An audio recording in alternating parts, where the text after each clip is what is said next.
hari ini mengenai pencalonan Gibran, kalah lagi mereka. Jadi ibaratnya ini memang bola ini ada hat-trick nih, 3-0 nih, 3-0. Ya.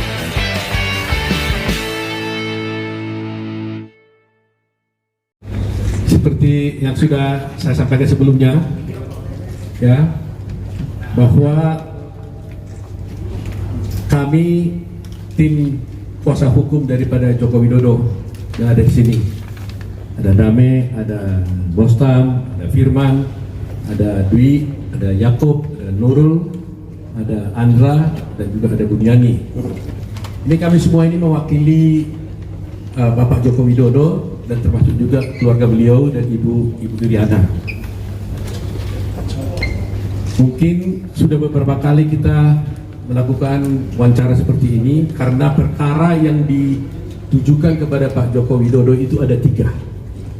Satu dulu itu di PT UN, yaitu menyangkut tuduhan kepada Pak Joko Widodo melakukan praktek dinasti.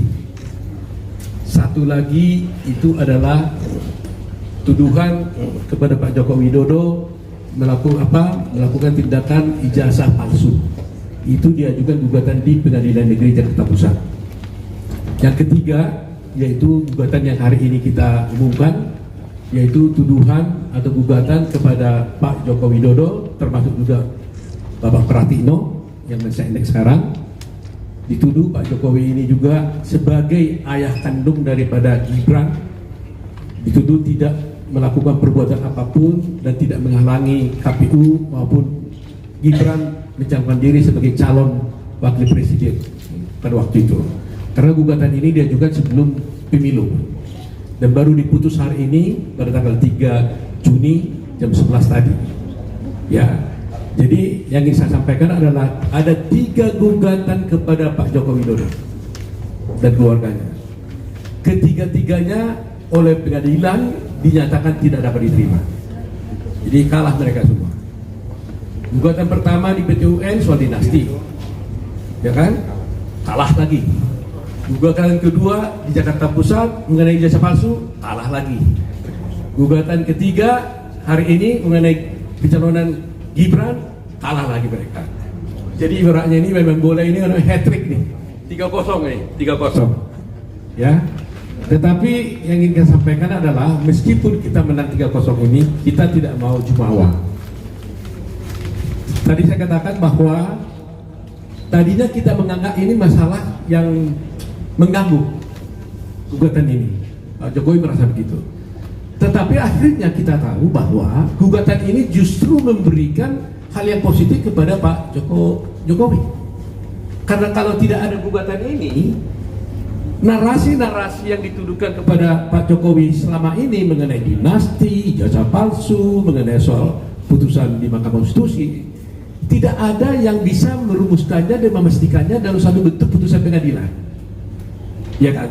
Jadi kalau narasi-narasi saya terus tidak habis-habis kan? Tapi beruntung dengan adanya gugatan ini mungkin Tuhan kasih jalan, akhirnya ada putusan. Dan kalau sudah ada putusan, orang tidak bisa lagi mempersoalkannya karena ini putusan hakim.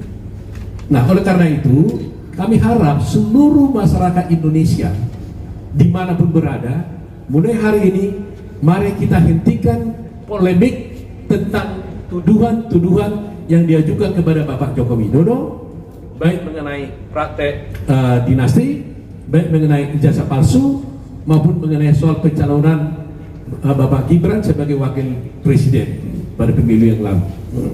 Itu kita hentikan karena sudah ada putusan pengadilan. Jadi kita tidak perlu lagi berargumen, tuduh sana, tuduh sini dan sebagainya. Kalau ada yang bertanya, baca aja putusan pengadilan. Kalau ada yang menuduh, silahkan baca putusan pengadilan. Itu ending daripada semuanya. Jadi nama baik Pak Presiden dengan putusan ini menjadi bersih. Tuduhan itu tidak terbukti dan mudah-mudahan kita bisa melihat Pak Jokowi nanti 22 Oktober kalau sudah berakhir jabatannya, dia telah menjabat sebagai Presiden 10 tahun dengan hal-hal yang tidak ada negatif seperti yang dituduhkan kepada beliau. Ini saya kira yang saya sampaikan ya. Jadi masyarakat Indonesia tutup semua pembicaraan-pembicaraan lagi tuduhan kepada Pak Jokowi, karena Jokowi telah dibuktikan tidak bersalah melalui putusan pengadilan yang ada sekarang ini. Gitu ya. Terima kasih ya. Terima kasih. Terima kasih.